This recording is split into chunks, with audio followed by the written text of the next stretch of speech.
오후 시간이지만 다 하나님 앞에 드려지는 마음으로, 왜냐하면 우린 전부 다 발전위원회 회원이잖아요.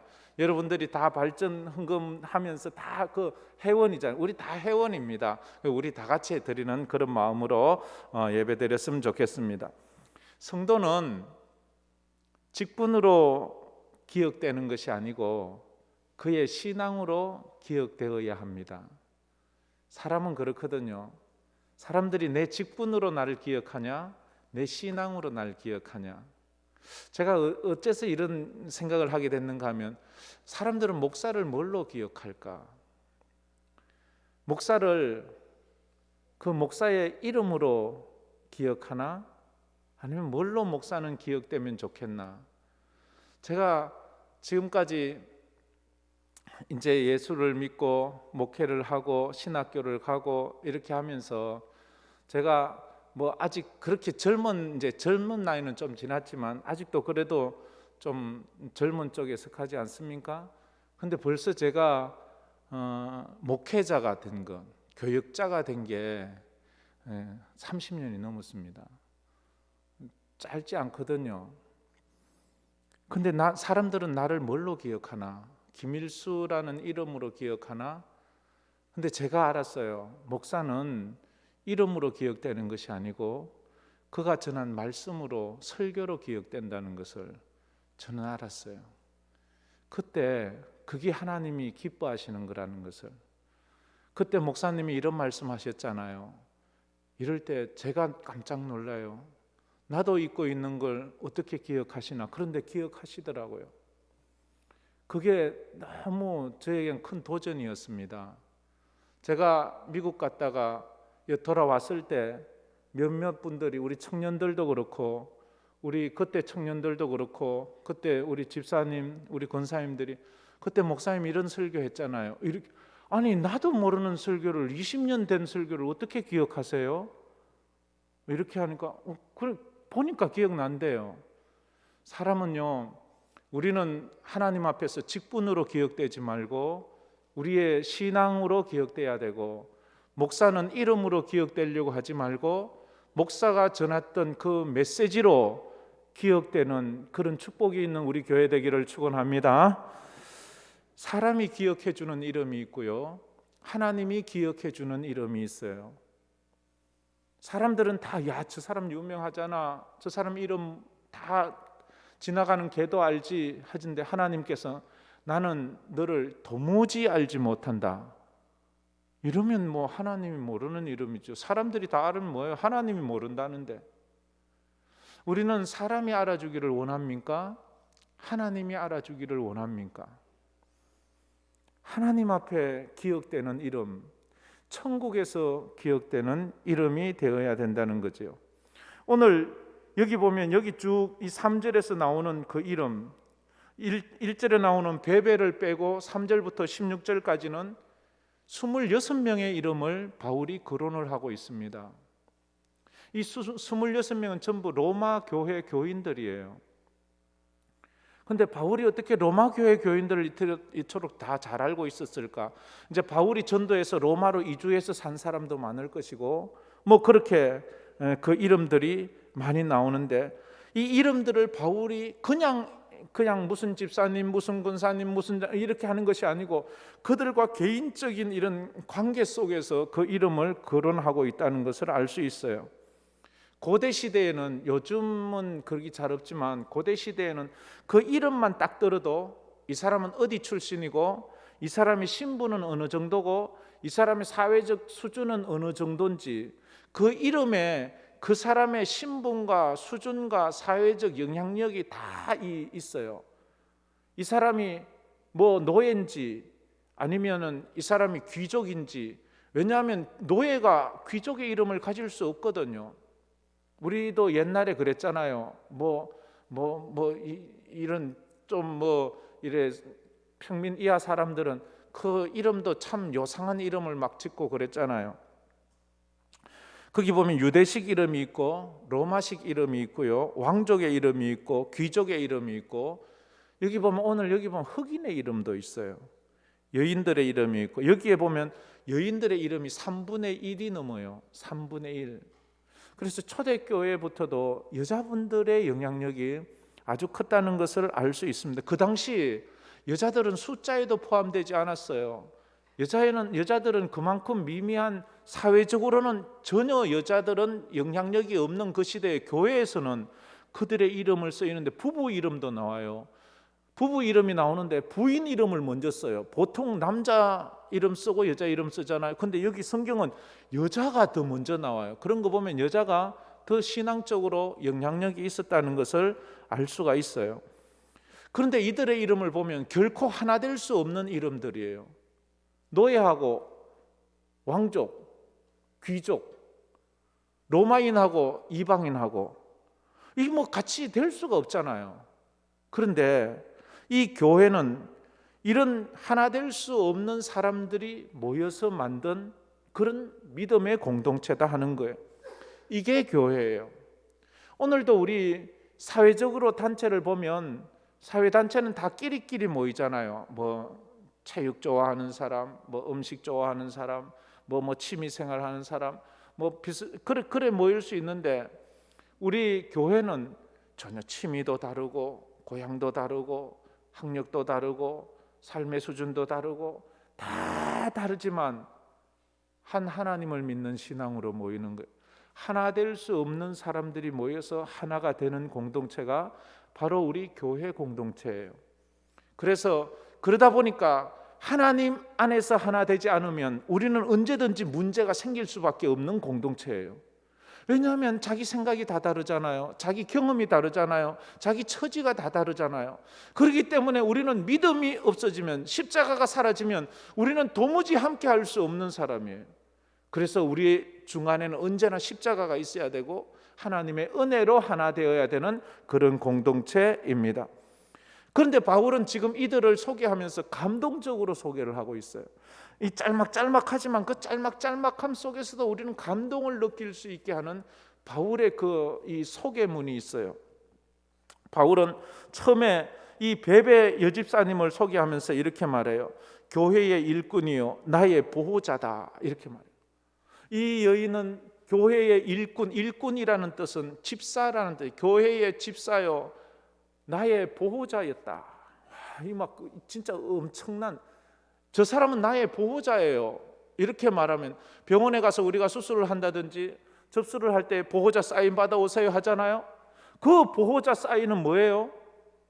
이 사람 수술하다가 어떻게 돼도 관계없어, 그런 것까지 해주는 게 보호자잖아요. 이 사람 보호자 데리고 오세요 하면 그 사람이 뭐 빚을 졌을 때 내가 다 감당하겠습니다 하는 그게 보호자잖아요. 베베는 그런 여인이었어요. 그리고 이 브리스가와 아굴라를 소개할 때는 나의 목숨을 위하여 자기들 목이라도 내어놓은 사람이다, 이렇게. 그 다음에 뭐라고 해요? 아시아에서 그리스도께 처음 익은 열매다. 많이 수고한 사람이다. 나와 함께 감옥에 갇혔던 사람이다. 나보다 먼저 믿은 사람이다. 사랑하는 사람이다. 내 어머니다. 막 이렇게 여기 26명의 사람들을 소개할 때 그렇게 소개를 하는 거예요.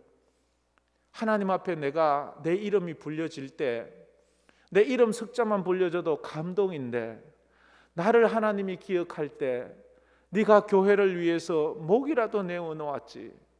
네가 주의 종들을 위해서 감옥에라도 같이 가주었지. 네가 그들을 위해서 보호자가 되주었지. 네가 그들을 정말로 사랑한 사람이었지.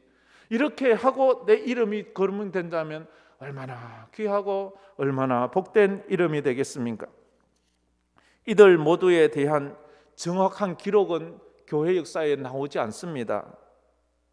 그럼에도 불구하고 바울이 이들의 이름을 일일이 거론하면서 인사를 하는 그 이유는 뭘까요? 이들은 분명히 로마 교회에는 이들 말고도 더 많은 교인들이 있었을 거예요.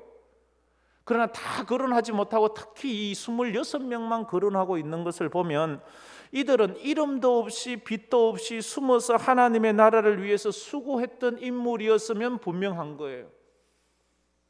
2000년 교회 역사를 지나오면서 2000년 동안 이들의 16장은 지워도 돼. 15장에 이미 평강의 하나님께서 너희 모든 사람과 함께 계실지어다. 아멘. 까지 했는데 15절 끝에 아멘까지 했는데 이걸 덧붙여 놨잖아요. 이거 16장은 지워, 이거 뭐 종이 아깝지, 뭐 이거 뭐 남의 말 발음하기, 이렇게 하지 않고 2000년 교회 역사에 이들의 이름이 불려지고 또 불려지고 또 불려졌던 것은 이들이 빛도 없이 이름도 없이 하나님의 교회를 위해서, 또 하나님의 종들을 위해서, 바울이 선교하는 데 있어서 바울이 바울되게 한 것은 바울이 잘나서 그런 것이 아니라 이런 이름 없는 주의 종들의 이름이 그 바울을 바울되게, 바울을 보호해주고 바울을 도와주고 바울을 위해서 희생해주고, 그래서 바울이 상급 받을 때에 바울 혼자 받는 것이 아니라 이들이 함께 그 상급 면류관 받을 때 같이 동참할 것을 믿습니다. 할렐루야. 우리 교회도 그래요. 우리 교회가 하나님 앞에 섰을 때 뭐 이런 거 저런 거 했다고 해서 앞에 선 그 목사 장로만 다 영광 받아가는 것이 아니라 우리 모든 성도들이 그 자리에 함께 그 영광에 동참한다 하는 것입니다. 이게 은혜예요. 마태복음 26장에 예수님께서 마지막 날 제자들과 함께 식사를 나누시는데 한 여인이 와서 자기가 모아놓았던 자기 인생 전 재산인 향유옥합을 깨뜨려 예수님의 머리에 붓고 그 발을 눈물로 씻어드릴 때에 다른 제자들은 왜 그런 쓸데없는 짓을 하냐고 말하지만 예수님께서는 가만두어라, 저는 내 장례를 준비한다 고 말하면서 예수님이 뭐라고 말합니까? 내가 진실로 너희에게 이르노니 온 천하에 어디서든지 이 복음이 전파되는 곳에서는 이 여인이 행한 일도 말하여 그를 기억하리라, 이렇게 말하는 거예요. 우리가 하나님 앞에 사람 보기에는 뭐 쓸데없는 것 같고 가치 없는 것 같고 허비하는 것 같이 보이는 이 시간이고 우리의 섬김이고 헌신이지만 하나님께서는 복음이 전파되는 곳에 그의 이름도 전파되리라, 주님 오시는 그날까지 그렇게 말했습니다. 우리 교회 발전 시설 관리 사역위원회 우리 임원들과 우리 모든 회원들이 하나님의 교회를 위해서 섬기고 헌신하고 이름 없이 빛도 없이 수고할 때에 밤늦게까지 저렇게 수고해도 아무도 알아주지 않는 것 같지만 하나님의 나라에서는 그 이름이 기억될 수 있음을 믿습니다. 이거예요. 하나님 알아주시면 됐지. 하나님 알아주시면 됐지. 내 이름 하나님이 불러주실 거야 하는 그거 없으면요. 요즘도 일을 좀 많이 하셨어요. 새벽 예배 실도 그 왁스 작업 다 한다고 밤늦게까지, 또 식당도 왁스 작업 한다고 그 밤늦게까지 참 수고를 너무너무 많이 하셨고 또 지금도 또 계속 해야 될 일들이 산적돼 있어요. 참 죄송한데 제가 좀 까다로운 것 같아요. 그래서 자꾸 그냥 적당히 하면 될 것 같은데도 저는 이걸 이렇게 해보세요, 저렇게 해보세요, 다시 한번 확인해 보세요, 다시 견적도 제가 하고도 미안해가지고 좀 그런 게 있어요. 죄송합니다. 그런데도 우리 집사님들 한마디 불평 안 하시고요. 또 그래 목사가 그래 하면 또 그걸 또 참 참조하시려고 또 애쓰시고 그래서 제가 참 미안하기도 해요. 뭐 그런다고 뭐 누가 뭐 월급 줍니까? 그런다고 누가 뭐 사례를 해줍니까? 그냥 자기 바쁜 시간 내고 자기 바쁜 일이 있는데도 다 물리고 와가지고 그렇게 하시거든요. 그렇게 하는데 그 이름을 하나님이 기억해 주시지 않겠어요? 그걸 하나님이 축복해 주시지 않겠어요? 전 분명히 그러리라고 믿습니다. 그래서 하나님은 이들의 이름을 잊지 않습니다. 그리스도 예수의 날에 그 이름은 예수와 함께 영광을 받을 것입니다. 그래서 오늘 보면 제가 이 이름을 다 거론하자면 한도 끝도 없고요. 간단하게 한 3명의 이름만 보면 바울이 먼저 소개하는 사람이 뭐예요? 갱그레아 교회의 일꾼인 베베라는 자매, 베베, 우리 자매라고 말했으니까 여자잖아요, 그죠? 여집사 베베예요. 베베라는 이름을 가지고 있어요. 이분 지금 이 로마서는 고린도 지역에서 고린도 교회에서 쓰고 있어요. 그래서 베베가 고린도 지역 사람인 것 같은데 고린도 사람이 아니고 어디라고 말해요? 겐그레아 교회. 겐그레아는 고린도에서 동남쪽에 위치해 있는 그런 작은 도시예요. 그 겐그레아 교회의 집사예요. 그런데 그 고린도에도 많은 일꾼들이 있었을 테인데 그 다른 고린도 교회는 어떤 교회예요? 훌륭한 분도 많지만 아이고 다툼이 많은 교회잖아요. 이 고린도 교회는요, 바울에게 좀 이 상처를 주고 아픔을 주고 속상하게 하는, 그 고린도서를 읽어보면 맨날 쌈박질하는 그런 교회가, 그래서 아마 그런지 몰라도 고린도 교회 교인 중에 누군가에게 편지를 맡겨서 로마로 보낸 것이 아니라 갱그리아 그 근처에 있는 도시에 있는 교회 여집사를 불러서, 집사님 제가 로마에 가야 되는데 로마에 못 가고 예루살렘에 지금 가야 돼요. 그러니까 내가 써놓은 이 로마서 이 편지를 갖다가 로마 교회에 좀 전해주세요. 말이 좋지요. 여러분 그러면 여기 가실 분 차비 주는 거 아니에요. 여행 경비 주는 거, 자기 자비량으로 가야 돼요. 근데 고린도에서 로마까지가 한나절이면 가는 곳이 아니에요. 걸어가야 돼요. 수주 한 달 이상 그렇게 걷고 가야 돼요. 가다가 강도 만날 수도 있어요. 근데 지금 로마는 어떤 곳이에요? 핍박이 많은 도시예요. 핍박이 많은 도시에 가래요. 가서 내가 잡히면 죽는데. 그래 바울이 생각해, 보낼 사람, 내가 이 말을 했을 때 시험 안 들고 예 제가 가겠습니다, 자비랑 선교사 마음으로 그렇게 갈 사람이 누굴까? 아마 고린도 교회에서 찾고 찾아도 없었을 거예요. 그래서 갱그리아 교회에서 집사로 섬기는 베베 집사님을 청했어요. 그래서 당신이 좀 가겠습니까? 라고 말하자 그는 흔쾌히 그 바울의 편지를 들고 가는 거예요. 이 로마서는 바울이 쓴 주옥 같은 편지 아닙니까? 이 편지가 만약 중간에 분실되었다면 우리는 못 봐요. 근데 베베 집사님이 충성스럽게 그 편지를 갖다가 목숨 걸고 로마 교회에 전해주고, 로마 교회는 이 편지를 받고 그 고난의 시대, 네로 황제와 그 수많은 황제들이 정말로 잔인하게 예수 믿는 사람들을 죽여갈 때 로마 교회 성도들은 이 로마서를 붙잡고 이 로마서의 은혜 받고 이 로마서 때문에 그들이 믿음을 지키면서 그 어려운 고난의 때를 이겨낼 수 있었어요. 그 편지를 전한 사람이 바로 베베 집사님이에요. 쓴 바울도 위대하지만 그 바울의 편지를 전했던 사람이 더 위대한 거 아니에요? 안 전했으면 끝나는 건데, 거기에 순종하지 않았으면 끝나는 건데, 그러기에 이 로마서의 영광은 바울 혼자 받는 게 아니라 이 베베 집사님이 있어서 그러는 거예요. 여러분들이 이런 놀라운 은혜가 있기를 축복합니다. 이게 이런 걸 볼 때, 이런 스토리를 조금만 이해해도 막 가슴이 뛰고, 야 주님, 우리 교회에도 이런 베베 같은 집사님이 일어나게 해주세요. 베베 같은 집사님들이 많이 일어나서 자기가 목숨을 걸고 주님의 편지를 들고 누군가에게 전해주고, 그래서 그들이 그 편지를 받아들고 고난의 때를 이겨나갈 수 있는 그런 사람이 되게 해달라고. 그리고 아까도 말했지만 이 마지막 2절 마지막에 베베를 뭐라고 말합니까? 그가 여러 사람과 나의 보호자가 되었으며, 이 베베 집사님이 바울의 보호자가 될 정도로 그렇게 귀한 사람이었어요. 너무너무 귀한 사람이었어요.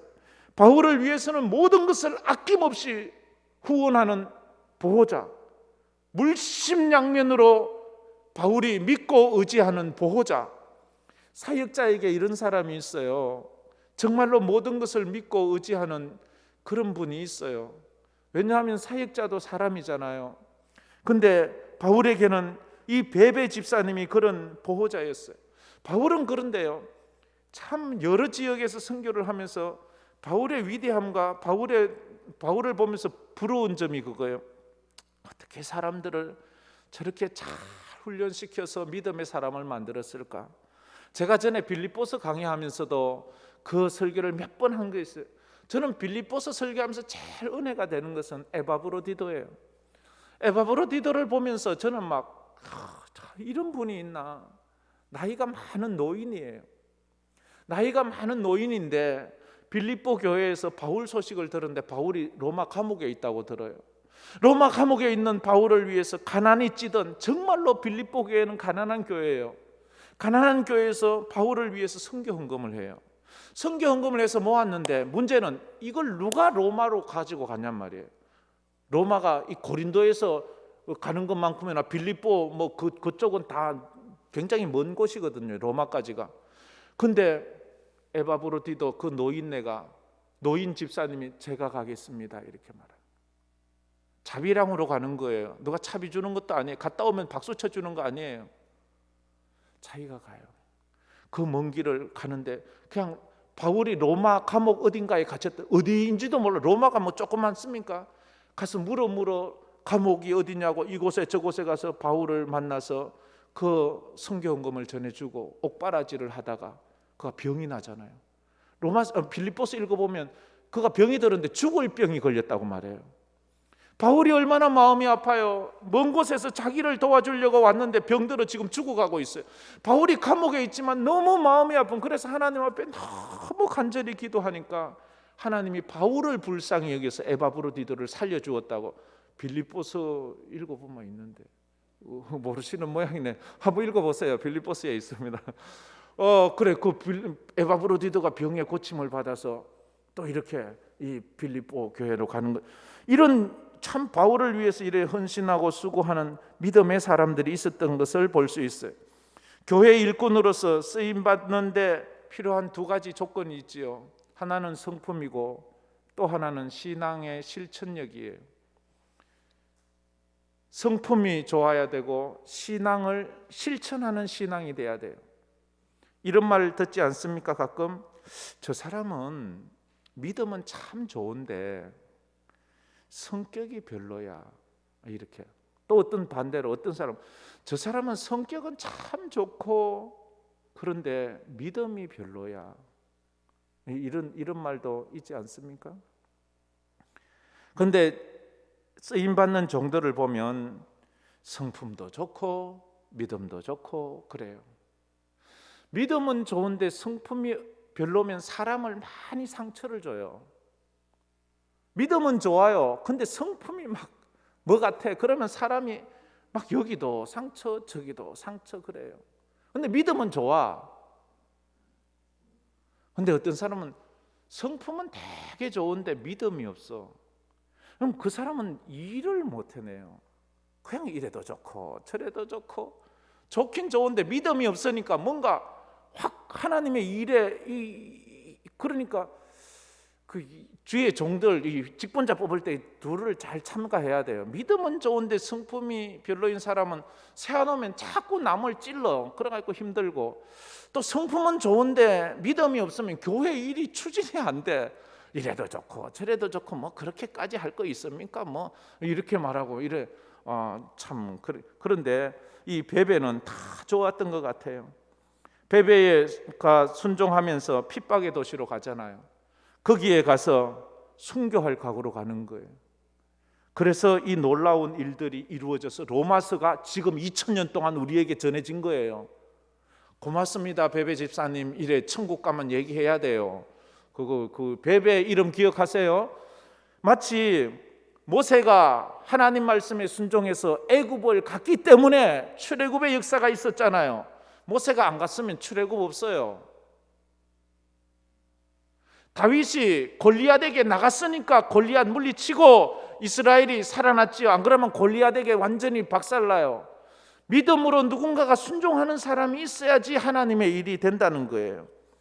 그 다음에 두 번째로 3, 4절에 보면 브리스가와 아굴라입니다. 브리스가와 아굴라, 이 정도 이름은 우리가 잘 아는 이름 아닙니까? 한번 따라해 봅시다. 오후에는 잘 졸음이 온다고 그래서 자 따라해 봅시다. 브리스가와 아굴라. 여러분이 그런 가정 되기를 축복합니다. 브리스가와 아굴라는 유명하잖아요. 이들은 어떤 사람이에요? 바울이 이들을 소개할 때 두 가지로 소개해요. 첫 번째는 나의 동력자, 그리스도 예수 안에서 나의 동력자. 우리 교회 평신도예요 이래 말하지 않아요. 우리 교회 집사님들이에요 이래 말하지 않아요. 이분들은 나의 사역의 동력자입니다 라고 말해요. 동력자. 그리고 또 하나는 뭐예요? 그들은 사전에 내 목숨을 위하여 자기들의 목까지다도 내어 놓았던 사람이라고 말해요. 바울의 목숨을 살리기 위해서 자기들의 목을 내놓았대. 이게 목을 내놓았다는 말은 이 무슨 뜻인가 하면요, 그 당시 사형 제도 중에서 단두대가 있었어요. 사람의 목을 이렇게 놓고는 위에서 작두 같은 게 뚝 떨어져서 목을 쭉 잘라버리는 그 단두대에 목을 내놓았다는 말, 그 단두대 위에 그들의 목을 올려놓았다, 이런 뜻이에요. 이 브리스가와 아굴라는 바울을 살리기 위해서 그들의 목을 단두대 위에 이래 올려놓은 적이 있대요. 바울이 얼마나 선교를 하면서 고난을 많이 당해요. 40에 하나 감한 매를 5번이나 많고 태장을 3번이나 많고 파선하고 돌로 치고 굶고 이 수많은 고통과 어려움을 당할 때에 어느 시점인가 바울이 목숨이 왔다 갔다 할 그때에 브리스가 아굴라가 자기들의 목숨을 걸고 바울을 도와준 적이 있는 것 같아요. 그러니까 이런 표현을 하지요. 없는 거 만들어낼 이유는 없잖아요.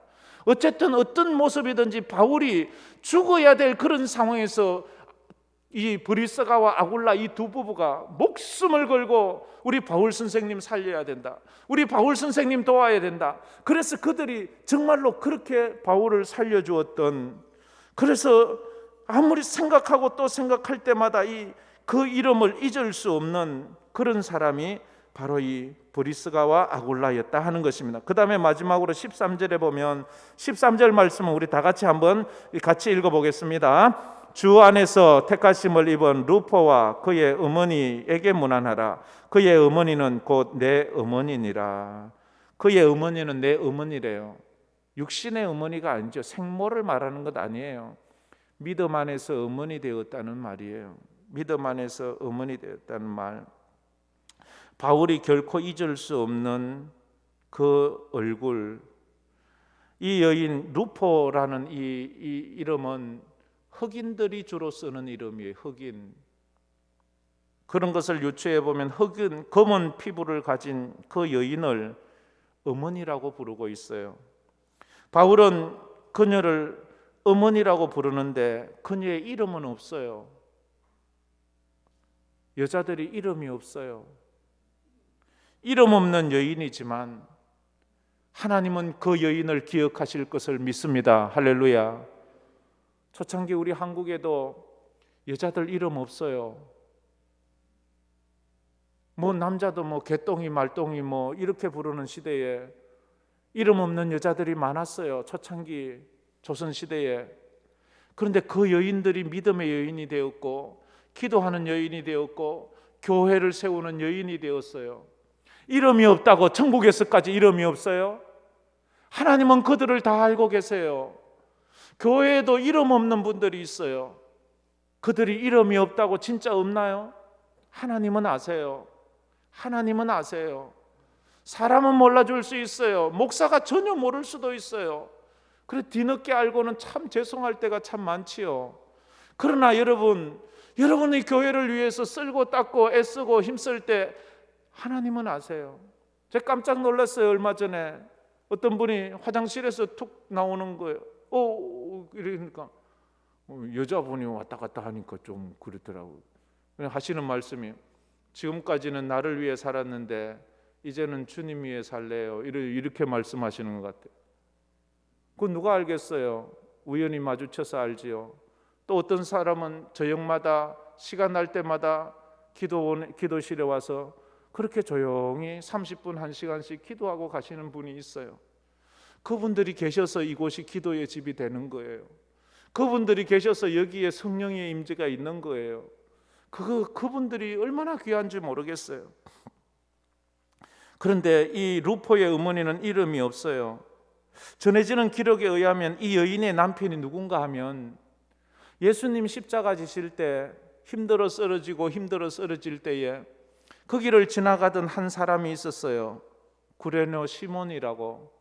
그 사람이 대신 예수님의 십자가를 지고 골고다까지 갔는데 전해지는 기록에 의하면 이 여인의 남편이 구레네 시몬이라고 전해지고 있습니다. 훗날 이 시몬은 안디옥 교회의 교사가 되고 안디옥 교회를 섬기는 사람이 됩니다. 마가복음 15장 21절에 보면 알렉산더와 루포의 아버지인 구레네 사람 시몬이라고 나옵니다. 루포의 아버지, 오늘 루포의 어머니가 나오잖아요. 루포의 아버지 구레네 시몬이에요. 그러니까 이 루포의 이 여인의 남편이 구레네 시몬이에요.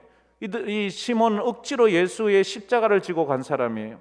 바울이 바나바와 함께 안디옥에서 사역할 때에 시몬의 집에 머물렀다고 말하고 있어요. 사도행전 13장 1절에 그때 시몬의 아내이자 루포의 어머니인 이 여자가 바울을 친자식처럼 돌봤어요. 그때는 지금 바울이 예수 믿은 지 이제 초창기잖아요. 갓 바나바의 인도를 받아서 안디옥에서 사역을 시작한 이 바울은 이제 예수 믿은 지 얼마 안 되는 사람이에요. 그러니까 이 안디옥에 와서 복음을 전한다는 이 바울을 친자식처럼 먹이고 입히고 자기 집에서 재우고 그래 주었던 사람이 바로 이 루포의 어머니였다고 전해지고 있습니다. 그레네 시몬은 짧은 시간 주님을 만났지만 믿음이 생겼고 그 아내에게도 그 자녀들에게도 이 믿음을 전해 주어서 훗날 그 가족이 구레네 시몬은 일찍 죽었는지 모르지만 그 가족이 계속 살아 있어 바울의 동력자가 되고 바울을 위해서 애썼다는 거예요. 바울의 사역은 고난과 아픔과 순교의 쓴잔으로 가득해서 어쩌면 견딜 수 없는 그런 인생을 살며 사역을 했지만 그가 그것을 견딜 수 있었던 힘은 이런 많은 동력자들이 그와 함께한 사람들, 무명의 사람들이 그를 도와주었기에 그들의 격려와 힘을 얻어서 바울은 그 혹독하게 고추보다 더 매운 시련의 사역의 길을 이겨낸 줄 믿습니다. 할렐루야. 여러분이 함께 하실 때에, 우리 교회가 함께 할 때에 저나 우리 장로님들이나 우리 사역자들이 또 힘들고 어렵지만 또 버티고 또 이겨내면서 목사님 기도하고 있어요. 목사님 힘내세요. 목사님 우리가 함께 기도하고 있어요. 이 말 한마디가 여러분은 그저 지나가는 말 같지만 듣는 우리에게는 천금보다도 만금보다도 더 힘이 나고 용기가 나고 그래 나를 의지하고 나를 믿어주고 나를 생각해주는 저런 분들이 있지. 그래 내가 아무리 힘들고 어려워도 믿음으로 또 살아서 이 시대를 또 하나님 앞에 드려야지 하는 그런 마음이 생기거든요. 그런 분들이 있어요. 가끔은 또 이렇게 뒤에서 발목 잡기도 하지만 그래도 그 모든 것들이 다 나를 향한 애정이라는 것이 느껴질 때가 참 많아요. 나를 향한 그런 사랑이라는 것이 느껴질 때가 너무너무 많다고요. 미국 풋볼 역사상 가장 큰 해프닝이라고 알려지는 사건이 하나 있습니다. 로이 리겔저라는 선수의 일화인데요. 리겔저는 이 공격수였어요. 왜 풋볼 보면 이 공을 이 럭비공 같은 걸 끌어안고 막 달려서 반대편 골대로 들어가는 거잖아요. 그런데 이 선수가 한 번은 너무 착각을 해가지고 상대편 골대로 쫓아가야 되는데 공을 잡자마자 자기 편 골대로 막 정신없이 쫓아가려 갔어요. 가만히 두면 이제 자기 자살골을 넣어야 될 판이야. 그래서 중간에서 자기 편이 태클을 해가지고 막았는데 무려 67야드나 뒤로 물러가게 됐는 거예요. 거의 끝 지점까지. 그러니까 그 5만 명의 관중들이 그걸 보다가 비웃고 야유하고 조롱하고 막 저런 바보 같은 놈이 있나 이러면서 그러니까 이 사람이 멘붕이 와버렸어요. 그래가지고 나 더 이상 이제 경기 못하겠어요. 그리고 쉬는 시간에 코치 보고 감독 보고 나 이제 안 할래요. 막 완전히 자포자기하고 있는데 그때 코치가 하는 말이 경기는 겨우 절반이 지났을 뿐이야. 이제 후반전에 잘하면 돼. 다시 한번 해봐. 자기는 일어서서 사람들이 막 또 비웃고 막 야유를 부리고 휘파람을 불고 근데 자기가 생각해도 자기가 미친 짓을 한 거예요. 그래서 그 감독의 그 격려를 받고 그가 다시 경기에 들어갔는데 미식 축구 역사상 전무후무한 기록을 후반전에 내버려요. 그가 완전히 게임을 포기하고 이제 선수 생활조차도 할 수 없을 정도의 그런 슬럼프가 빠져들기 전에 그 감독의 한마디 아니야 이제 전반전이 마쳤고 후반전이 남아있어 잘하면 되잖아. 이 한마디가 그를 벌떡 이렇게 세워서 지금까지 미국 역사상 아직도 그 기록이 깨지지 않을 정도로 한 후반전에 엄청난 기록을 내. 그런 힘은 어디서 나와요? 격려에서 나오는 거예요. 고래도 칭찬은 고래도 춤을 추게 한대요. 사역에 있어서 실수가 없는 사람은 없습니다. 허물이 없는 사람은 없어요. 근데 그를 다시 뛰게 하게 만드냐, 그를 거기서 끝나게 만드느냐는 주위에 있는 우리 성도들과 동력자들이 그를 어떻게 해줘? 아니야, 다시 힘을 내, 잘할 수 있어, 힘내, 이 말하가 아이고 당신은 안 되겠어, 이거 하고 다르다는 거죠. 바울에게는 이런 위대한 격려와 위로자가 있었어요. 베베 같은 사람, 브리스가와 아굴라 같은 사람, 루포의 어머니 같은, 진짜 어머니 같은 사람. 교회 학자들은 20세기 교회의 최고의 발견을 평신도의 가치 발견이라고 말합니다. 그 전까지만 해도 평신도는 그냥 평신도였어요. 아무런 영향력이 없고 모든 것을 목회자가 다 하고 평신도는 그냥 구경꾼이었어요. 구경꾼. 그러다가 20세기부터는 평신도들의 은사와 재능에 따라 교회를 섬기기 시작했습니다. 그러면서 그들이 성경을 보니까 초대교회부터 로마서 그다음에 사도행전 이런 거 보니까 전부 다 평신도들이 얼마나 많은 일을 했는지를 그때야 알게 된 거예요. 성도들은 구경꾼이 아니었어요. 그래서 첫 번째 종교개혁, 루터가 종교개혁 할 때 기치가 뭐예요? 말씀을 평신도에게, 말씀. 그다음 말씀을 사역자들만 가지고 말씀을 평신도에게 줘야 돼. 그래서 성경 번역하고 이래 초창기 성경 번역하면 전부 이단이라서 불태워 다 죽였어요. 성경 번역하는 사람은. 그들의 수고가 오늘 우리에게 성경을 줬어요. 두 번째 종교 계획은 뭔가 하면 한번 따라해 봅시다. 평신도에게 사역을 줘야 돼요. 이미 평신도에게 성경은 주어졌잖아요. 근데 얼마 전까지만 해도 평신도에게 사역을 주질 않았어요. 평신도는 그냥 와서 구경꾼이에요. 쉽게 말해서 평신도들은 운동 경기하면 관중이에요. 관중이라서 선수들이 막 뛰면 막 박수나 치는 거예요. 오 잘한다 잘한다 잘한다. 못하면 우 막 비난만 하고. 그럼 선수는 누구예요? 목회자들이 선수예요. 근데 이게 어떻게 이제 20세기 들면서 바뀌기 시작했는데 평신도들이 운동선수가 되었어요. 그래서 막 자기들이 은사를 따라서 막 이것저것 막 하는 거예요. 그리고 목회자는 뭐가 돼요? 코치가 되었어요. 코치가 되어서 전략을 짜고 그들을 훈련시키고 그들을 통해서 더 좋은 경기를 할 수 있도록 경기장을 만들고 그런 것들. 여러분들은 이 목사가 뭐가 되기를 원해요? 제가 운동선수가 되기를 원하고 여러분들은 박수치는 사람 되기를 원합니까? 아니면 여러분들이 운동 경기의 주전이 되고 저는 코치가 되어서 여러분들을 훈련시키고 작전을 짜고 더 좋은 경기를 활성화시킬 수 있는 그런 사람이 되기를 원합니까? 우리 교회에서 그런 일이 일어나야 돼. 바울은 그런 사람이었어요. 바울은 자기가 일한 것이 아니에요. 이들이 다 일하고 바울은 코치로서 그들이 최선을 다해서 일을 하게 하고 하나님 앞에 영광을 돌리게 했다, 이 말을 하고 있는 것입니다. 우리는 모두 하나님의 교회의 동력자들입니다. 우리의 만남은 우연이 아니라 하나님의 섭리입니다. 이 섭리를 따라 이 한 해도 힘들고 어려운 코로나 때지만 우리가 협력해서 하나님의 교회를 잘 섬겨가는 우리 황금교회 되기를 주의 이름으로 축복합니다. 교회 발전 시설 관리 사역위원회 되기를 축복합니다. 우리 나와서 이 찬양 한번 부르면서 또 우리 마무리합시다. 사랑하는 주님 앞에 형제자매 한자리에 크신 은혜 생각하며 즐거운 찬송 부르네.